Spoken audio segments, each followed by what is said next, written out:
ngelafatkan la ilaha illallah tidak bisa, tapi hu bisa. Mergi ke Jawa itu tukang ngakali, terus hukum itu diakali. Sakjane teke hadis niku mangkana akhiru kalami la ilaha illallah dakhalal jannah. Tapi ada kekhawatiran pas la ilaha mati. Lan la ilaha mati rak radi kaya ateis. Ora ono pangeran maujud mati. Sampeyan kan gak iso janjian mbek Israil. Kan mboten saged weanan, mboten saged kong kali kong.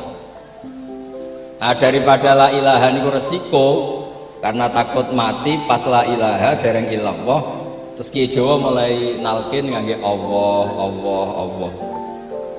Tapi Allah, Allah sarasan itu tidak mewakili la ilaha illallah. Akhirnya diambil dhamir sa'an fa'lam annahu la ilaha illallah. Niku asal usul.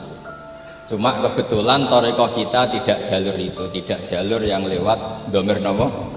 Sa'an. Tapi sementing tadi dawuh Kiai Mustafa, sementing kita tahu secara ilmu. Terus nomor kalih cerita uzlah wae. Kalau memang benar-benar uzlah. Terus kalau nu diundang acara-acara publik, mari Habib Jindan gitu. Hanya kepala kok ilmiah. Kemarin terakhir beliau ngerayu nu jari marrotan wahidah. Nu saya pegang. Dan itu dicatat di Lauh Mahfud.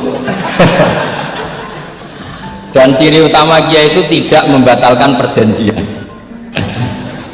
Jangan jauh marrotan wahidah bos nih. Penggelem. Terus ngeten kalau cerita sidik tentang ilmu yang sering kalau utarakan. Di antara kitab yang dipakai guru-guru kita, sing dilanggengi Mbah Mun Maus kitab Ihya. Kalau dari sekian cerita Ihya yang paling kalau kenang niku bahwa ternyata Allah itu andaikan boleh dibahasakan niku cara berpikir itu dalam bahasa tafsir disebut tanazul niku wong ben kaya orang kebanyakan. Saya ulang lagi supaya orang itu kayak orang apa? Kebanyakan. Ada dua ahli neraka yang dipanggil, yang satu ditakoi cung ning neraka piye rasane? Syarru makan, mboten enak Gusti. Terus pangeran diken balik, ya sekono cung mlayu balik nang neraka. Niku tiange lari kencang, sekencang-kencangnya. Semangate sumeneng ape kon balik ning neraka. Ditakoki mbek pangeran, "Lho cung kon mara neraka kok seneng?" Kula nu pun kapok Gusti, kula nu nyesal ketika di dunia nak jenengan utus niku lelat-lelet. Niki kula tobat dengan bukti diken jenengan teng neraka kula mlayu. Lho nu pangeran akhire haru wong semangate mlebu neraka kaya ngono. Mergo diperintah pangeran. Ya dados niki ijazah sampeyan akan mlebu neraka jenengan sing semangat nggih. Karena zaman ning donya sering diperintah Allah mboten apa? Semangat. Nah niku kemungkinannya dibarno, kemungkinannya dipanggil. Lah yang itu terus dipanggil oleh Allah. Ya wis kaya wong apik, tak kongkon nurut tenan, semangat tenan, terus diken mlebu swarga. Nah niku ijazah pertama nggih. Dinaken mlebu neraka sing napa? Semangat. Sing kedua niku dipanggil niku plengakan lelat-lelet.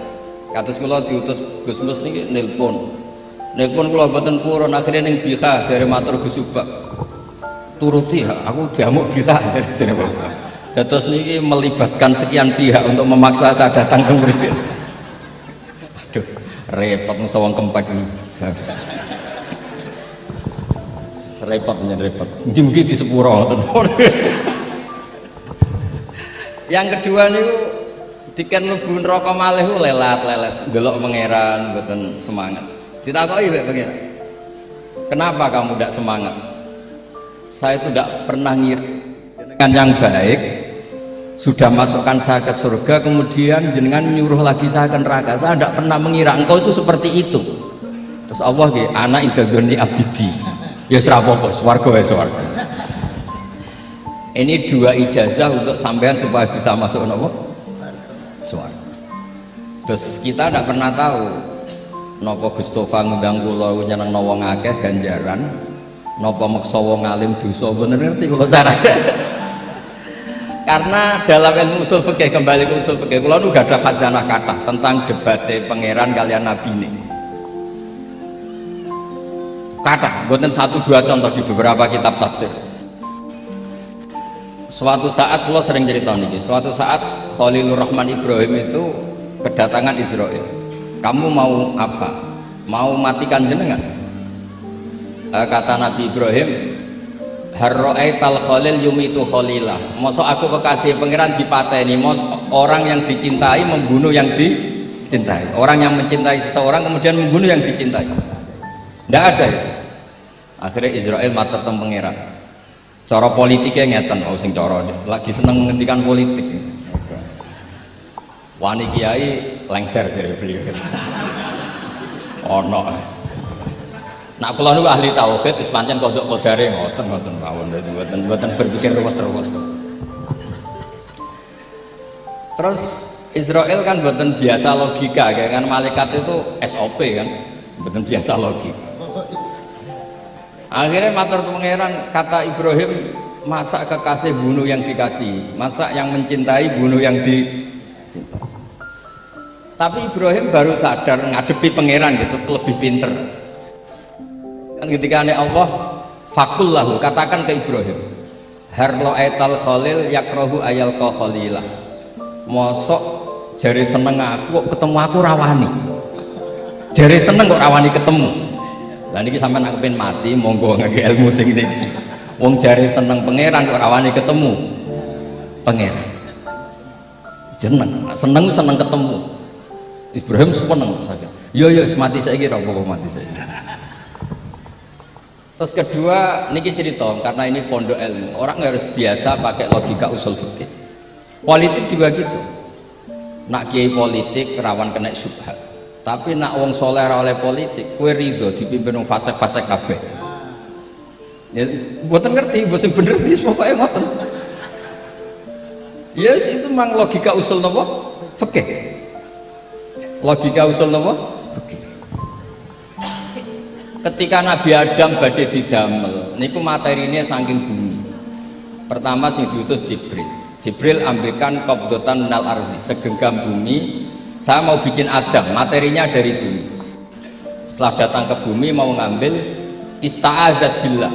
Maksudnya ista'adzat billah, a'udzu billahi minka, saya berlindung Allah dari kamu. Antasinani. Kalau dengar Gustofa dari ahli nahwu terus kula niki tak goleki tenan pancen syanahu muta'addi bi nafsi. Mungkin dibuli ku antusinani panjang ada cerita. Saya tidak ingin bagian dari saya diambil, kok aku bolong. Itu coro bumi itu sudah masalah.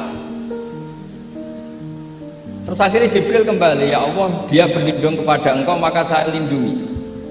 Allah membenarkan Jibril, Mikael juga sama. Tapi ketika Israel itu masalah. Ketika disuruh ngambil bumi, buminya ista'adzat billah, tetap diambil. A'udzu billahi minka antasinani, saya berlindung Allah supaya kamu tidak melukai saya, mencidrai saya dengan mengambil bagian dari saya. Kata Israel, wa a'udzu billah alla unafidhu amroh, saya juga a'udzu billah diperintah Allah kok tidak kasil, kudu kasil. Lah saya tidak tahu yang benar istilahnya Jibril apa istilahnya Israel. Terus memang sudut pandang. Makanya dulu ketika banyak pondok putri itu kiai-kiai kuno dulu itu menentang. Alasannya gitu, nak bojone jelas khawatir kiainya kecoba itu jelas. Tapi banyak kiai itu khawatir tenan kecoba fitnatin nisa. Tapi ketika logikanya dibalik, apa kamu ridho para perempuan-perempuan muslimat itu tidak dapat pendidikan apa? Agama, hanya karena orang soleh tidak punya nyali, tidak punya peduli mengajar. Tapi kita ketiwalik, ustaz sing mani pas-pasan itu kue ridho nak kecoba. Sampean milih mana? Ridho kecoba atau ridho bodoh? Nah, logika usul fikih ini yang kemudian dipakai Wali Songo. Dipakai Wali Songo, kemudian membiarkan sekian tradisi yang insya Allah itu salah sebetulnya, tapi tidak sebanding dengan asmane Allah Subhanahu wa Ta'ala. Misalnya begini, gini kita dulu nggak mau, sampai rafaham itu nopo-nopo, sampai nak rafaham bisa anggap aja tawadu, sepantesnya wong awam yo rafaham, nak paham jadi kiai. Terus Terus biasa mawon sampean arah paham aja tersiksa. Umpamanya jenengan mboten kiai kok kon paham. Nah sampean pinter kados kula mestine ora ngrungokno, semangate hasuh. Terus rivalitas ngono. Nah cara Mbah Mun nak cerita ngoten, dhisik ke zaman bodho angger kiai mbok cucuk. Bareng padha kiai niku koyok saingan. Niku pun sunatullah ndak bisa dihindari, niku pun sunatullah. Terus kembali lagi logika usul fikih niku dipakai oleh Wali Songo. Ngeten ada cerita ini rungokno. Itu sudah saya cek di beberapa riwayat termasuk di Musnad Imam Ahmad. Ada orang ini bukti teorinya Wali Songo itu benar. Wonten tiyang gadah kesalahan. Niku dokumen kesalahan niku madul basor sepanjang mata melihat. Wes ngoten jumlahnya 99 box. Kayak apa banyaknya? Per box madul basor sepanjang mata nopo melihat. Ketika dia ditanya Allah itu kalau tanya demokratis. Adzolamat kakatabati. Jangan-jangan malaikat saya sentimen. Kalau kamu jelek ditulis, kalau baik enggak? Enggak Gusti. Afalaka ujurun. Jangan-jangan kamu saat salah itu punya alasan? Enggak Gusti. Ya memang salah. Tapi kata Allah, sudah kamu tenang saja, kamu punya ini. Itu hanya satu box, ya kira-kira kayak tempat jam tangan. Tidak, kamu punya ini, cukup ini. Terus malaikat tanya, ya Allah, apa artinya, apa ngefek itu kalau ditimbang dengan kejelekan sebanyak itu dengan satu box jam? Orang ini juga bilang, Gusti, sudah tidak usah ditimbang, nggak ngefek, itu pasti kalah. Tapi setelah ditimbang, menang yang satu box kecil tadi. Karena di situ ada la ilaha illallah Muhammadur Rasulullah. Jadi malaikat diancam sama Allah, kamu berani tidak mempertimbangkan nama saya? Apapun banyaknya box itu dosa itu tidak saya. Kalau ini la ilaha illallah itu nama saya. Kamu berani tidak mempertimbangkan nama saya? Ya tidak berani Gusti, ya harus dimenangkan. Nah itu. Semalahnya kok pengajian ini ya ono istilatur rijal wan nisa, tapi baru kayak ngaji di sepuro. Ya aja muni halal tapi ya aja muni terus gak ono faedahe. Di sepuro insyaallah. Karena kalau nuruti harus steril halal itu kayaknya nggak bisa. Terus di situ ditutup fala yasqulu ma'asmillahi ta'ala syai'un. Dibanding asmane Allah taala sesuatu itu ndak ada nilainya. Pasti menang Allah taala. Sehingga banyak ulama ngendikan kowe nak berdosa, bersalah maca iki. Dan kalau Anda dosa misalnya catatannya satu box terus di bawah ada astagfirullah, malaikat ditanya sama Allah, kamu berani tidak mempertimbangkan nama saya disebut di situ? Nah, saya ini ribuan orang yang ngundang, saya berani mengabaikan. Bareng ono wong ngaku mbah, ya mbah tenan wae. Ya terus ngoten. Kowe wani gak mempertimbangkan Gustofa sing mantune Mbah Maimun. Ya.